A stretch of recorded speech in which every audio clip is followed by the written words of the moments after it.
As I began to prepare this presentation, it became apparent that we needed at least a two-part time frame. Part two will cover which plants are more suitable for growing indoors, but we'll also dive deeper into the issues of what kind of lights to use. Today, we'll briefly cover the subjects shown here, and each topic will be a comparison between soil gardens and the tower garden.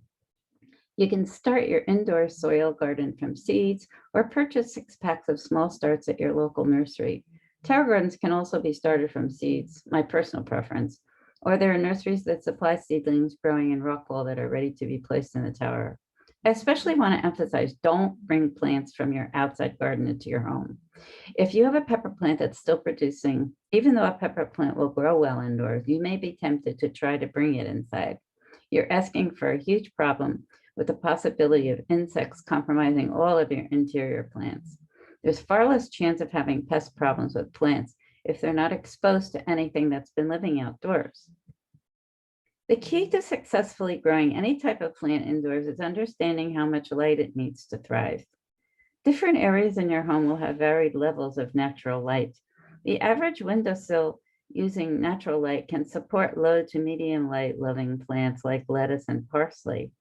If you want to grow high light edibles such as basil and cherry tomatoes, you'll need to boost your light levels with grow lamps.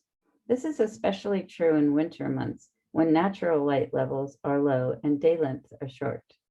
Veggies will need at least 4 to 6 hours of sunlight, while fruits will need at least 8 to 10 hours daily.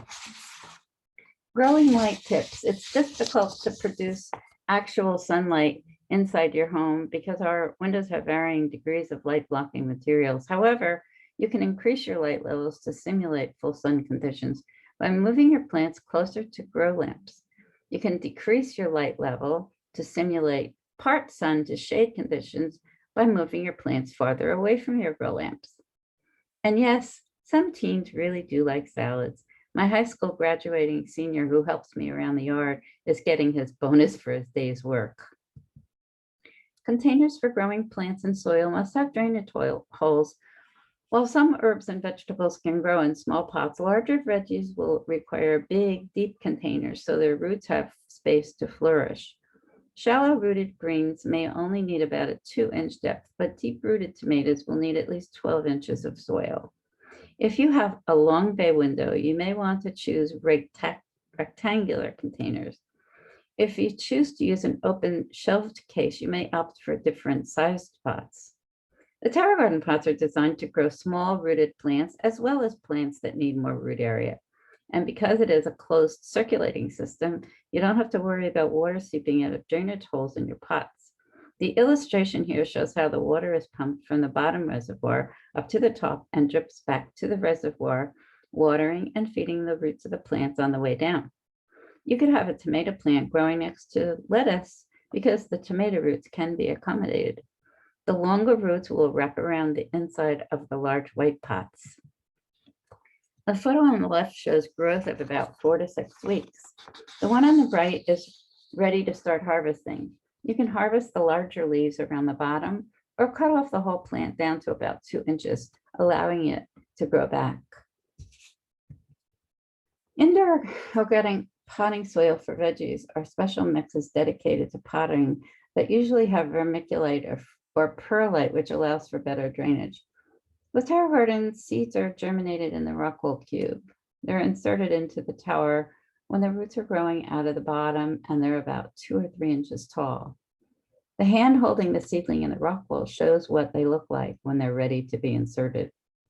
One of the advantages of using rock wool in a tower garden is how much easier the whole process is, and there's no dirt and typical mess that occurs when potting plants with soil.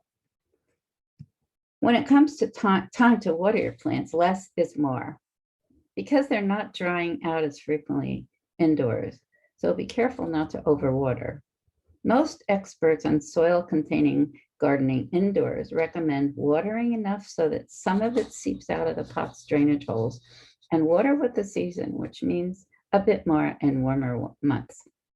Your soil will need feeding as the plants mature, so select fertilizers according to the type of plant you're growing. Even if your potting mix is perfect, it will soon become depleted of nutrients as they are constantly used up by plants and leached out by watering. Whether using soil containers or a terra garden, consider adding a mist humidifier to your home to help your plants. Terra garden provides plant roots with oxygen and consistent moisture, encouraging rapid, healthy growth. And because the process is automatic, there's no guesswork about how much or how little water plants need, and they're fertilized automatically as well. Fertilizing with a soil garden is a subject that could fill an entire presentation. So use recommendations of other gardeners and follow package directions, remembering that some plants are much heavier feeders than others. Now, tower gardens take up such a small amount of floor space, it's easy to find rooms in most homes. The tower garden home, pictured on the left, is more suitable for smaller interior spaces. It takes up 2 feet of floor space and has room for 32 plants. The tower pictured on the right is designed to be used outdoors, but it can also be used indoors with the addition of grow lights. And it has space for 20 plants and has a 20-gallon reservoir. There's no soil, and plants grow 3 times faster with 30% more yield when compared to traditional gardens. Towers use 90% less space and 98% less water. So really, after you've made the decision to grow some of your own food, all you have to do is decide which room to locate your garden in and plant the seeds or seedling starts, however you've decided to do it.